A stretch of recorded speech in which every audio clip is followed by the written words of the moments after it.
Hello food lovers, welcome to cooking world. వంకాయలతో గుత్తి వంకాయ కర్రీ ఎలా ఒకసారి ట్రై చేసి చూడండి, అస్సలు వదిలిపెట్టరు. వేడి వేడి అన్నంలో ఈ గుత్తి వంకాయ కర్రీ వండుకు తిన్నారంటే మళ్ళీ మళ్ళీ ఈ ప్రాసెస్లోనే చేసుకుంటారు, అంత బాగుంటుంది. వీడియోని అయితే ఎక్కడ స్కిప్ చేయకుండా చూడండి, పక్క కొలతలతో చేస్తేనే పర్ఫెక్ట్గా వస్తుంది. గుత్తి వంకాయ కూర వండుకోవడానికి వంకాయల్ని శుభ్రంగా కడుక్కుని తర్వాత కత్తిపీటతో కానీ చాక్తో కానీ ఇలా గుత్తుల కింద అయితే కట్ చేసుకుని పక్కకు ఉంచుకోండి.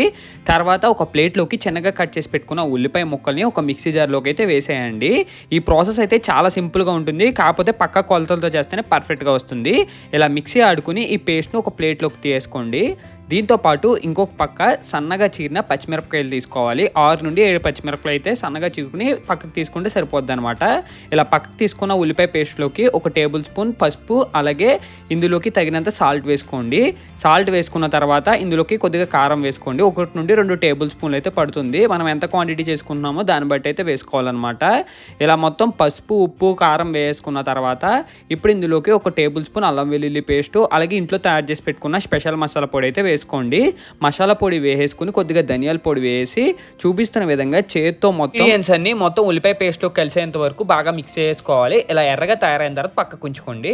ఇప్పుడు ఇందులోకి ముందుగా మనం వాటర్లో శుభ్రంగా క్లీన్ చేసి పెట్టుకున్న వంకాయలు ఉంటాయి కదా, వాటిని చూపిస్తున్న విధంగా ఫ్లవర్ షేప్లోకి అయితే చేత్తోకి మనం అయితే ఇలా గుత్తులను అయితే తీసుకుని దాంట్లోకి ముందుగా మనం తయారు చేసి పెట్టుకున్న మసాలా పేస్ట్ ఉంటుంది కదా, ఉల్లిపాయ మసాలా పేస్ట్, అదైతే పట్టించాలన్నమాట. కొద్దిగా ఎక్కువే పట్టి, అప్పుడే ఈ మసాలా ఫ్లేవర్ మొత్తం ఈ వంకాయలకి బాగా పట్టి టేస్ట్ అది బాగుంటుంది అనమాట. అలాగే గ్రేవీ కూడా ఎక్కువ వస్తుంది.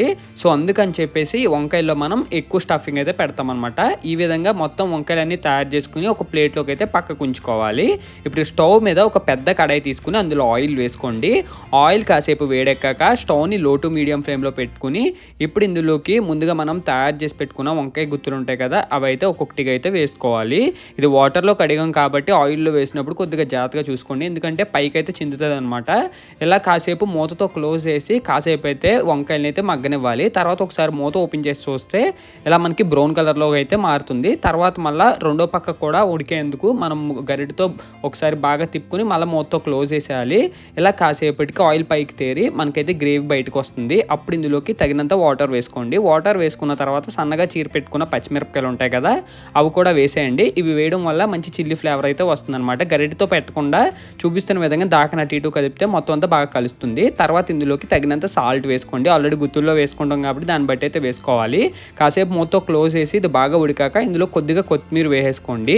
కొత్తిమీర వేసేసి మళ్ళీ ఒకసారి గరిటతో కాకుండా చూపిస్తున్న విధంగా అయితే దాకిన అటు ఇటు కలిపితే మొత్తం ఈ ఫ్లేవర్ అంతా ఈ గ్రేవీకి బాగా పడుతుంది అనమాట. ఇలా మూత క్లోజ్ చేసి ఫైనల్గా తీసేస్తే అద్దిరిపోయే గుత్తి వంకాయ కూర అయితే రెడీ అయిపోద్ది అనమాట.